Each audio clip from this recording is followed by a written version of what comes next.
بسم اللہ الرحمن الرحیم۔ السلام علیکم friend, welcome to back my channel Rizwan health tips.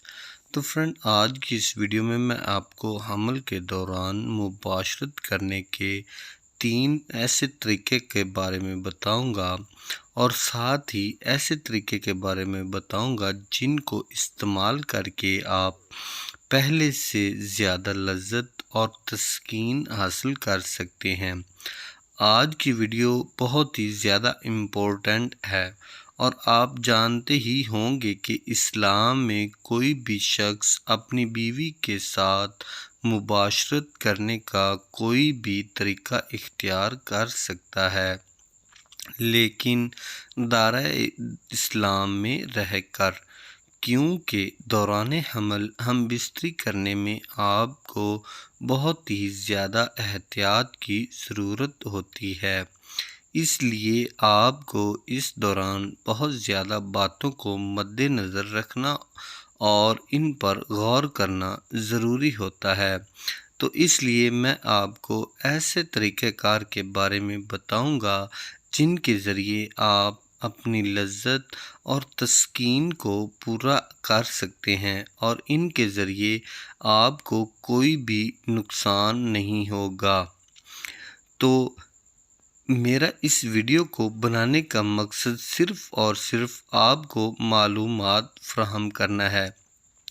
تو مزید ویڈیو کی طرف بڑھنے سے پہلے میں آپ کو ایک بات بتاتا چلوں کہ اگر آپ میرے چینل رضوان ہیلتھ ٹپس پر پہلی دفعہ اگر وزٹ کر رہے ہیں تو کائنڈلی میرے چینل کو سبسکرائب بھی کر لیں، اور ساتھ ہی کھڑے بیل والے بٹن کو بھی لازمی پریس کر لیں تاکہ اس طرح کی نئی ویڈیو کا نوٹیفیکیشن مل سکے آپ کو سب سے پہلے۔ تو چلتے ہیں ویڈیو کی جانب۔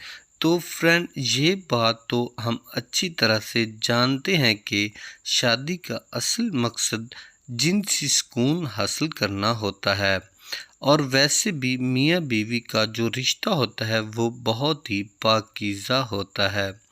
تو پہلا طریقہ یہ ہے کہ جو بھی شخص اگر مباشرت اپنی عورت کے ساتھ کرنا چاہتا ہے تو وہ عورت کو گھوڑی کی طرح کی پوزیشن میں کر لے اور پیچھے کی طرف سے ہو کر اگلے حصے میں مباشرت کریں۔ پچھلے حصے میں جمع کرنا اسلام میں حرام ہے، اس کو سختی سے منع کیا گیا ہے۔ تو دوسرا طریقہ یہ ہے کہ عورت کو سیدھا لٹا کر عورت کی بیک کے نیچے تکیہ یا اس طرح کی کوئی ایسی چیز رکھ دیں جس سے اس کی کمر اوپر ہو جائے، اور پھر ہم بستری کا عمل آپ کریں۔ جب بھی آپ اپنے بیوی سے ہم بستری کریں تو اس کو سیدھا لٹا کر کمر کے نیچے تکیہ لازمی رکھ دیا کریں۔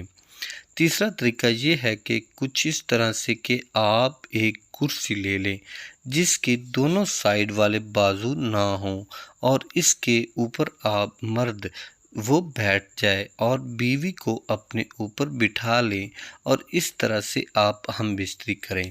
اس طریقے سے آپ کو دوران پریگنینسی زیادہ کمپلیکیشن لینے کی ضرورت نہیں ہوگی، اور نہ ہی کسی قسم کی تکلیف کا سامنا کرنا پڑے گا۔ تو امید کرتا ہوں کہ آپ کو سمجھ آ گئی ہوگی کہ دوران پریگنینسی کس طریقہ کار سے ہم بستری کا عمل کیا جائے۔ تو یہ تھی آج کی کچھ انفارمیشن۔ امید کرتا ہوں آپ کو آج کی ویڈیو بہت پسند آئی ہوگی۔ ویڈیو پسند آئی ہو تو ویڈیو کو لائک کمنٹ ضرور کیجیے، اپنی دعاؤں میں یاد رکھیے۔ ملتے ہیں اس طرح کی اگلی ویڈیو میں، اجازت دیجیے، اللہ حافظ۔